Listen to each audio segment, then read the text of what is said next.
What is going on, everybody? Welcome to Party on Broad. Today we are talking Sixers. Only a quarter of Party on Broad here. Ryan's in Seattle hanging out with Jason Kelsey, chugging beers. Nice. My man Freddie's at a work event. Rob is in Disney. I'm sitting here just waiting for this James Harden announcement.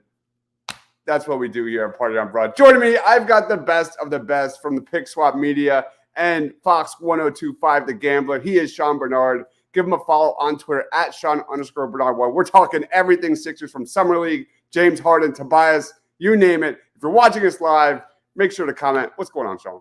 Yeah, doing pretty well. I'm excited. We still got stuff to talk about that, as the offseason drags on, there's still Sixers things happening. And I think that's only going to pick up over the next couple days. I know we're going to be on top of it for Summer League, ripping out coverage for those. So overall, I'm excited right now still. Let's talk about Summer League, man, because, I just looked at the schedule like a week ago when it dropped, and like all of them are after work hours. And I'm so excited. Like me, Sean, Tiago, we're going to be breaking down possibly every single game and more content after that. It's going to be so exciting. But the Sixers didn't make any draft selections, unfortunately, but they picked up a few really intriguing two-way guys. I'll throw it to you, Sean, first. Who is your favorite Sixers undrafted free agent? Yeah, my favorite Sixers undrafted free agent is Terquavion Smith. I'm a Terquavion fan. I have been. We flash back to last year's draft that I was ready to pound the table if this is one of my guys, that I thought he was awesome. He's a guy that can straight up catch fire and take over a game. He's a high-level athlete in a way the Sixers really haven't had. The biggest concerns with him are, number one, his efficiency, that he is a little bit of a shot jacker. I do think it worked against him, the backcourt pairing at NC State with Jarkel Joyner, who also received a believe a two-way contract, I'm pretty sure, with the Mavs. But I think that worked against him. And just his frame, he's going to have to be a guy that puts on weight. Being 6'4" and 160 pounds is just not an NBA recipe for anyone. But I'll take the raw ability. I'll take a guy that is willing to get after it. He's a smooth athlete. He can play on both ends of the floor. The shot, I think, will translate. I'm most confident in his shot out of these guys. And he's the guy that just, at the minimum, is going to be an awesome Summer League guy. And at the maximum, like, I'm seeing this pathway start to be developed of guys that can take this two-way job and graduate into like a 13th or 14th bench guy, be a potential role player. I'm starting to see that progression be established, which I'm very excited about. Yeah, Terquavion Smith is really intriguing, man. Like, you look at his usage percentage in college, man, 11th highest usage in the nation last year. That's not going to happen in the NBA. And that's what's so exciting about this guy, because he didn't really turn over the ball a lot. And in catch and shoot threes beyond 25 feet, 37%. Hit nearly 50% from the corners. Overall in the catch and shoot, 39%. Like, I think this guy, the frame is definitely a major issue, but like, there is, I think, upside to this guy off ball. Yeah, and it's interesting, like, the philosophy behind drafting these type of players. Like, when you think of like the primetime role players in the NBA, like a Bruce Brown's one of the guys that is thrown out there. Like, Bruce Brown was not this version of himself in college. He was a straight up point guard at Miami. He was a guy who had the ball in his hands a ton. So there's like a different mindset, whether you're looking at these guys who are very good around the edges and like the catch and shoot things, or a guy who can start to be molded into that role. That's more of what we're getting with Terquavion, is that he's a guy who was very much the guy at NC State for his 2 years now. He's going to have to learn how to do these complementary things, but I do think the talent level is there, and I think he's good enough as a player, and I'm very intrigued by just those things. The catch and shoot ability, he can attack a closeout. I think he's kind of a grinder defensively, that he will work, he will compete, and these are all things that kind of jump out to me. So I'm very excited about him. Yeah, and I got to say, Ricky Council Jr. on my end, 6'6", 6'10" wingspan. His ability to attack the rim, man, is super intriguing. I think he's got some 3-and-D upside. Definitely needs to work on the outside shot, but he did shoot well from the corners. He did shoot well from the line. Big time athlete, a guy that could really penetrate and finish above the rim, man. There's definitely some things he needs to continue to work on, but I definitely think there's upside. Any thoughts on Ricky Council Jr.? Because I think he's going to have a really good summer. Yeah, I like him as well. And one of the things in my pre-draft takes that I was pretty bullish on is Anthony Black was my number one guy that I called out as kind of like my bust potential dude.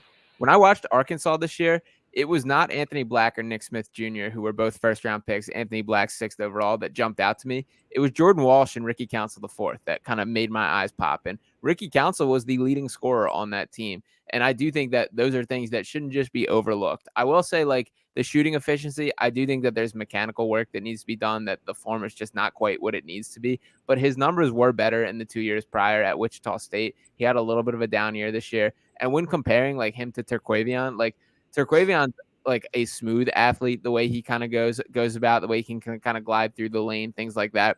Ricky Council the fourth is like a power athlete that he wants to get up, he wants to slam it on you. He's got a 2-foot jump that he can just like get up there. So they're appealing. These are styles of player the Sixers really haven't had. And I am a believer. It's another guy that I think it's a great, just like take a shot on this guy. Yep. The more athletes, the better. They just need to keep adding them. Let's get into Tobias Harris because he's made the news this week. This is interesting, Sean, because this is a scenario that I keep going back and forth on. I have been a lot. Like I am not team run it back if you watch this show. Yeah. I want this guy traded for some role players. On the other end, there aren't a lot of surefire great trades out there that don't result in if it is a good trade, maybe you're paying more down the line. Like what's your stance with Tobias? Do you run it back with Toby and just let him walk and expire, or do you trade him and look for something different? Yeah, plan A is definitely to trade Tobias Harris, but you also can't just make a trade for the sake of making a trade. That it has to be one that makes sense, improves the Sixers' chances, and those don't just materialize out of thin air. There has to be a team willing to give you that. I still think that there's a market for Tobias Harris when we talk about the expiring contract, the importance of all the cap numbers that are especially coming into play under new CBA. I do think there's a team that will be itching to get off some money and look for him as a target for that. But it might not be right now. I think Daryl Morey is kind of showing his hand that he's willing to be patient, to wait until the deadline if that is the case. And I also think that how James Harden, his contract looks, also plays a major role in the outlook of this. If Harden, say, opts into his player option, is on a 1-year deal, then maybe playing out this year with Tobias Harris and allowing all that money to come off the books looks a little more appealing. If they ink Harden to a multi-year deal and have him locked up, then you kind of need to search for whatever financial flexibility you can get. To me, like, so much of this Sixers offseason is just waiting on this James Harden shoot a fall and what the numbers are for this. I think regardless, Tobias will not be a Sixer by the end of the season, but I think it's kind of trending towards him being there until the trade deadline, for better or for worse. Yeah. What was your take on Tobias throwing some shades at casual Sixers fans, saying they'll trade him for a cookie? Like, any thoughts on that? Yeah, I mean, this starts with Tobias's father stepping on some airwaves and calling him an assassin scorer. And, the NBA is not ready for Tobias Harris. So that, to me, is the root of all this, which kind of stirred this whole pot, which has led a bunch of stuff to come out. From what Tobias specifically said, I mean, first off, terrific product placement. I respect the business standpoint in him. Whatever, the more publicity, the better for Crumble Cookies. I'm an Insomnia cookie guy myself, if I got to compare them, so I'll say that. But from what he actually said, I do think he brought up some valid points when he's talking about, like, they also got to understand they're not going to just get a 6'9" forward that can shoot close to 40% from three, that can defend teams' best players. He's kind of right about that in a regard. Like, the only reason that this deal makes sense for these Sixers is if they're increasing their chances of winning. I don't see that guy out there, at least yet. And I still think it could. I still think there's a chance that something pops up. It only takes one team and one trade. But he does make a valid point with that. And he also had some funny lines in there. Like, he talked about, like, his dad's comments, and he's like, if you ask my dad who wins in a one-on-one, me versus prime MJ, I know my dad's taking me. That's just how he is. So I think I respect Tobias a lot more than most fans. I think he gets a bad rap more than he deserves, but it's what happens when you sign the contract. I mean, on one end, Tobias had some good moments in the playoffs. Like, the dude was in series clinching games in the second round. The last few years, he was a negative 51, and shooting wise from the perimeter, he shot like 30% from three. So let's not pretend that he played great basketball. He was just overshadowed by the other big guys like Harden and Embiid and Ben Simmons being worse than he was. Right. That's what it was. So like he just kind of got lucky there. And then on the other end, do you know the most points Tobias Harris has averaged in a season was when his previous contract year. So there is a thing that there's a Nick Nurse thing that maybe he wants to give him the ball earlier in the shot clock, and maybe Tobias Harris goes for that last contract in his career. I don't know. Any thoughts on maybe contract year Tobias? We're like kind of underselling it a little bit.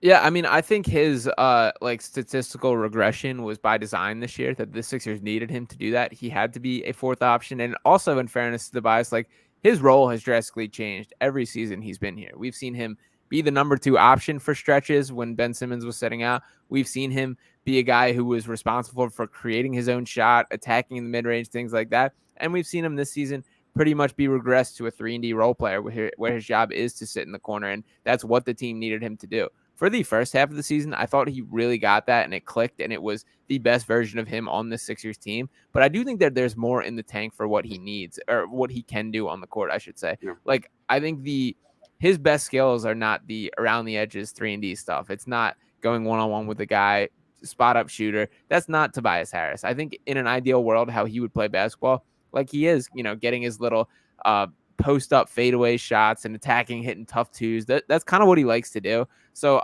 I'm interested to see how Nick Nurse changes the picture. I think the regression was like by design and frankly, like is what he needed to do in this offense. But who knows? I'm very curious what the Nick Nurse outlook on this team is. And that frankly is pretty much the driving force of what the Sixers team will be.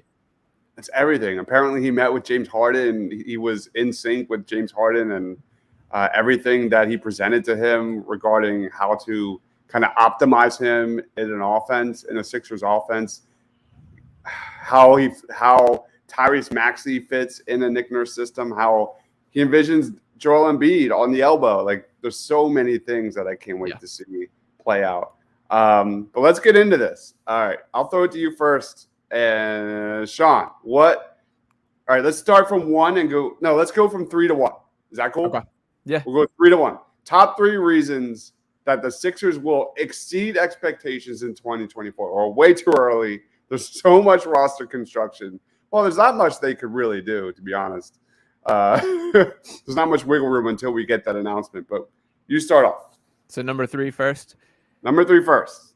Number 3, I think you'll like this one. I'm going with Jaden Springer here. I'm buying the dip on the Jaden Springer stock. Not that I think he's going to make a ridiculous, statistical game-changing impact, but I do think he's going to be a guy that will play, will provide high-value minutes. And when I picture like a Nick Nurse team, I see a Jaden Springer fitting into that. Like, I see a world where he comes in, changes a game by just picking up full court press for a couple minutes, making an impact like that. He looked really good in flashes. He's another guy that I'm going to be very excited to see in Summer League. Like, we've seen some moments from him, even in the very limited opportunity under Doc Rivers. So this is kind of the year to take the training wheels off, see what he's actually about. And I'm kind of believing it. Like, think about, he's younger than a lot of these rookies coming in. He's a guy that was drafted at 18 years old. We knew this was a long-term project. I think it's time to start seeing if the results are coming.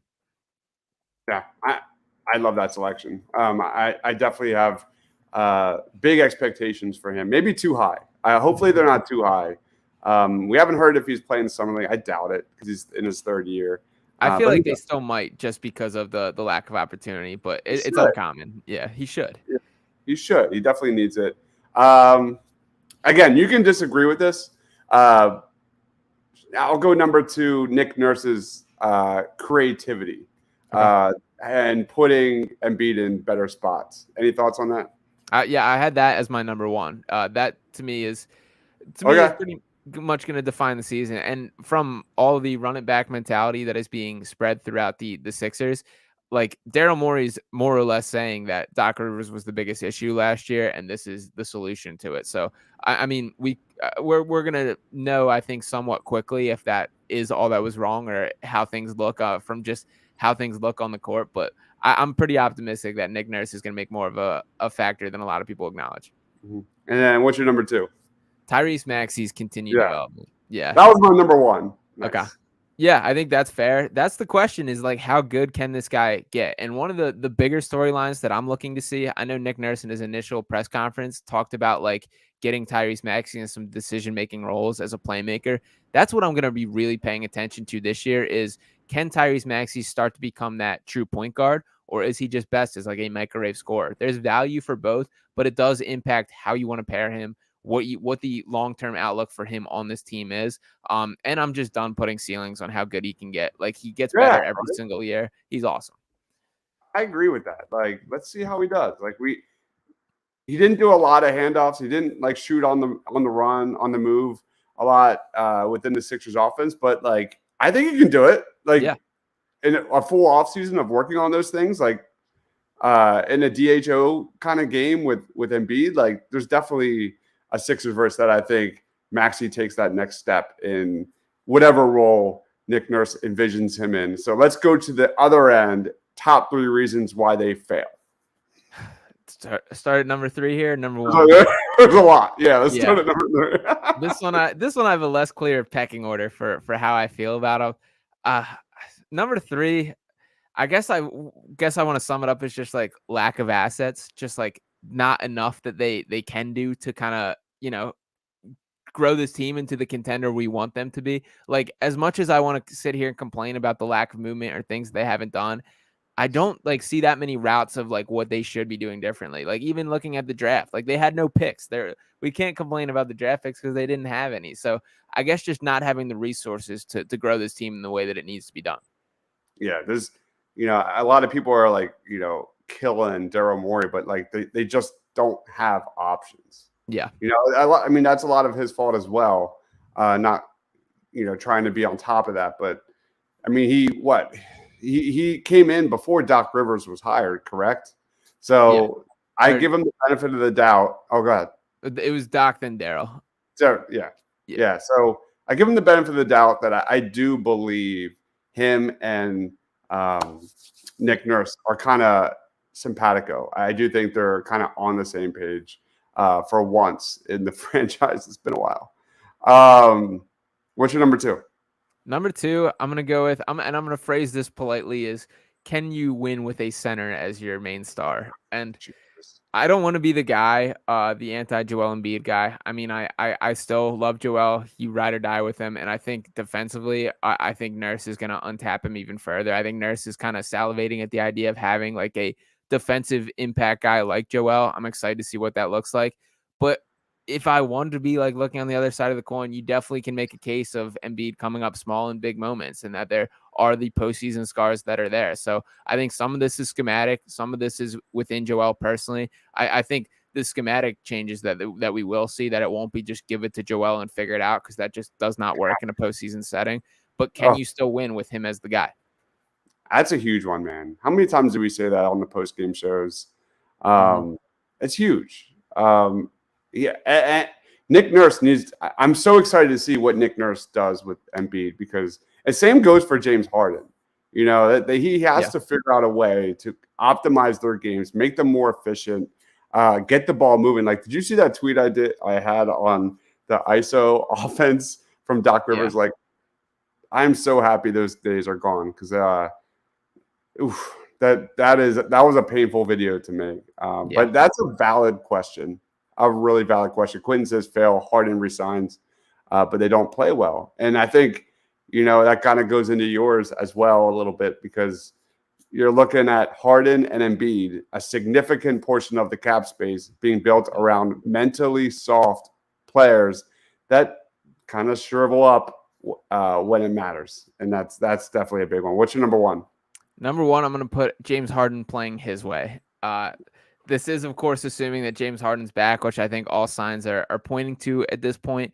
And just to throw a couple James Harden stats from last season, James Harden attempted 42.9% of his field goal attempts after 7+ dribbles. That was fourth in the NBA. Harden had 93.5 touches per game, which was third in the NBA. He held the ball individually for 8.6 minutes per game, which was second in the NBA.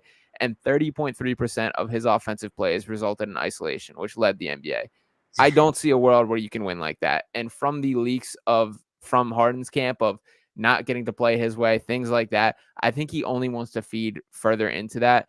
Yeah. I just, if that is what happens, I don't see any world where the Sixers team wins. I have concerns from Harden beyond that as well when it comes to, him coming up small in playoffs. He did have his moments. Like, I know we have the 2 40-point games in the postseason, but to be so bad in the other games that I forget about those is really telling. Yeah. So depending on the outlook of James Harden, assuming he's back, what his mentality is for this team is probably going to be the sink or swim moment for me.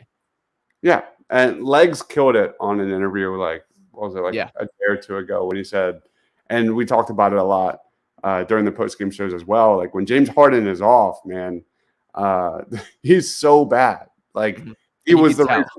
Yeah, like his inability to finish around the rim just goes out the window. Like literally nothing, zero lift, nothing. And you can't expect that to get any better next year. You can't. Right. Like at his age and things like that. Can he be better finishing around the paint, finishing at the rim? I don't know. And that's one of my biggest fears is that, especially let's get into this. All right.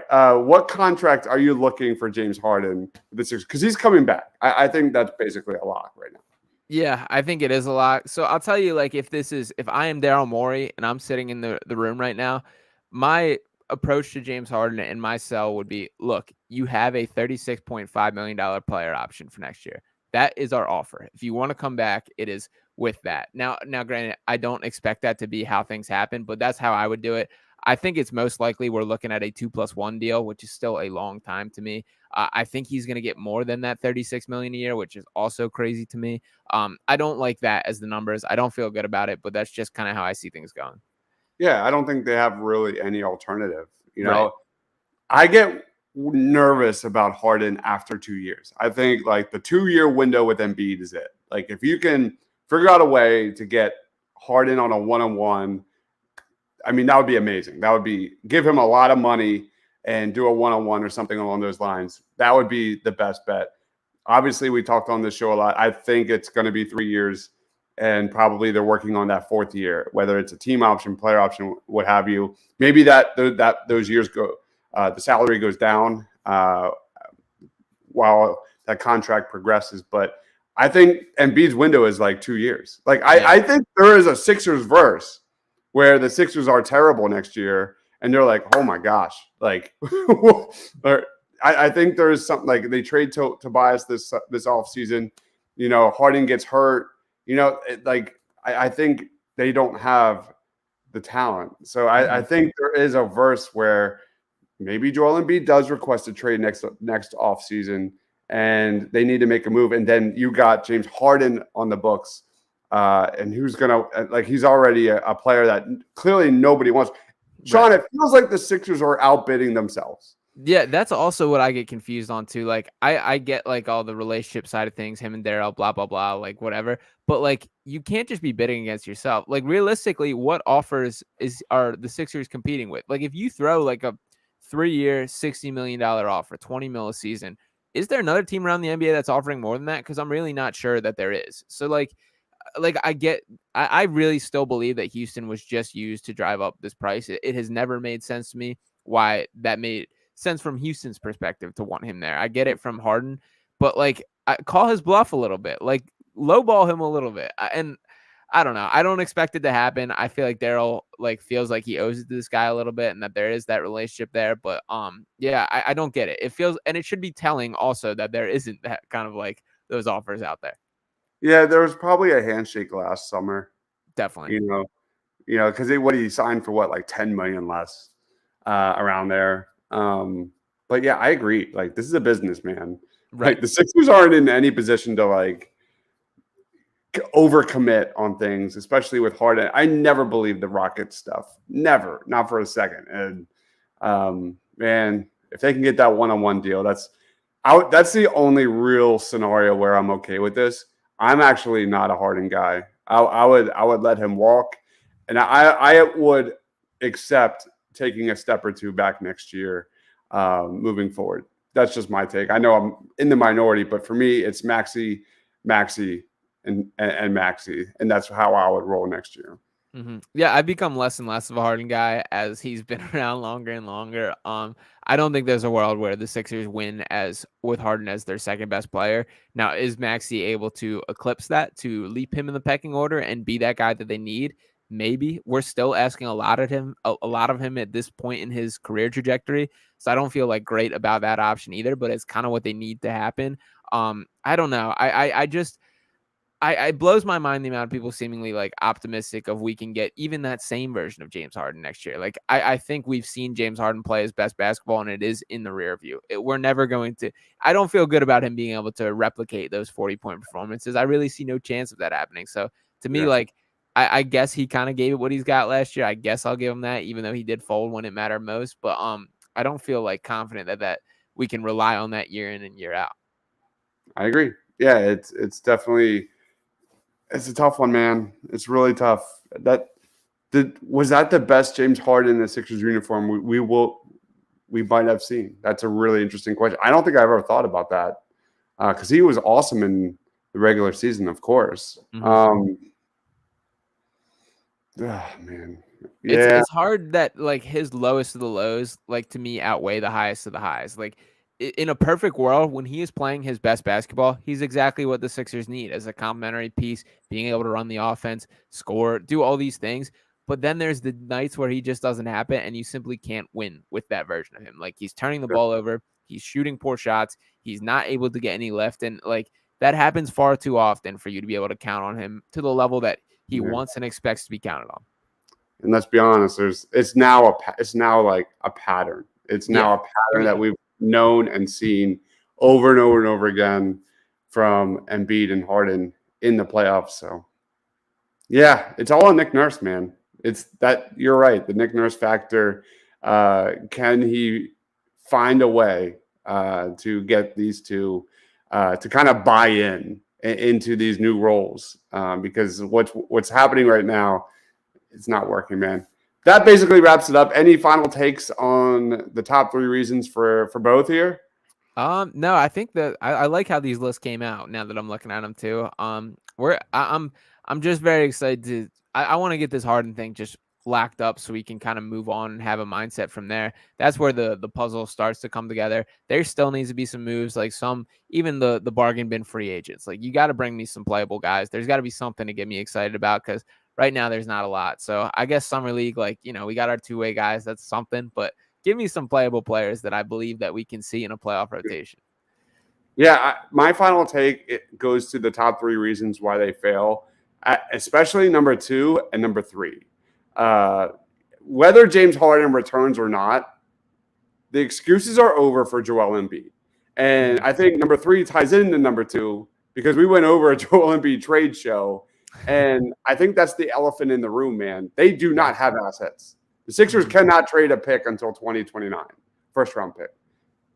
You can get a significant amount of assets around Joel Embiid, whether it's at the trade deadline or the next offseason. And I think that is a real scenario. At least I hope Morey is actually – because that's his job. His job is to find options. And just like any other GM. And I hope he's like at least feeling the waters of that and prepared because I just don't – I think there's – way more options on that crazy land than what we're looking at here because I'm not I don't mean to be a Debbie Downer, but I'm not a believer that Nick Nurse is going to form the Sixers into suddenly a contender that can compete with the Nuggets and things like that. I don't know. Yeah, I mean, I wouldn't say that I'm pounding the table arguing that I think he will, but like there are things like just like you watched those playoffs last year and you look at how the Nuggets play, like the off-ball motion, stuff like that. I don't expect the Sixers overnight to be able to get there, but some signs of that does change this outlook drastically. Like, how many times do we just see give it to Joel at the elbow and everybody stands around and watch? That's just not a winning formula for basketball. And for like these talks about Joel elevating teammates and the passing and all those, like, give him options, put those on the table, have guys making cuts, have some screen set, creating shooters, getting guys open.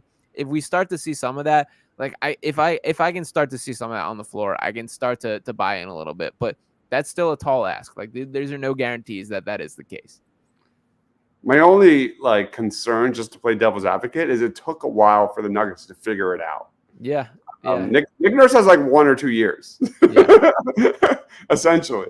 Yeah, right, no, I don't feel awesome about it, but like, that's they have been experimenting and figuring things out year after year, and kind of Nick Nurse is thrown into just kind of a hot mess.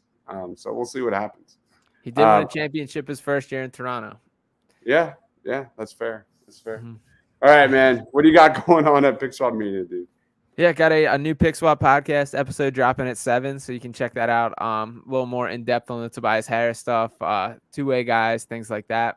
You can catch me on Fox 102.5 The Gambler. We'll be on 3 to 6 on the Daily Ticket with Sean Brace on Friday, as well as 11 to 1 with Mark Henry Jr. on Saturday. So you can tune in for both that. Those will both be live on the radio airways 102.5 and on the YouTube channel as well. So yeah, check those out. Both the YouTube channels, Fox The Gambler and Pick Swap Media. Mark is such a good guy, man. That's a great show, man. You two just deliver. Mark and I have done so many shows together, man. He's the man. Such a good dude. Again, the best Sixers Twitter follow, period. Look at me. Go follow Sean on Twitter at Sean_Bernard1. Keeps you up to date on everything Philadelphia 76ers. Go check out Pick Swap Media, Fox 102.5 The Gambler. We will be starting next week covering the Philadelphia 76ers Summer League. I am so excited. Oh, yeah. I'm going to pull up the schedule here. Might as well. No break for basketball. So they're playing in both Salt Lake City and Las Vegas a week today at 7 p.m., man. A week from today. Is that a week from today, really? Wow. The 3rd. No, it's less than a week from today. Oh, my gosh. Sean, it's time to go to work, man. Yeah. We'll be covering all of the Philadelphia 76ers Summer League, everything you need to know across platforms.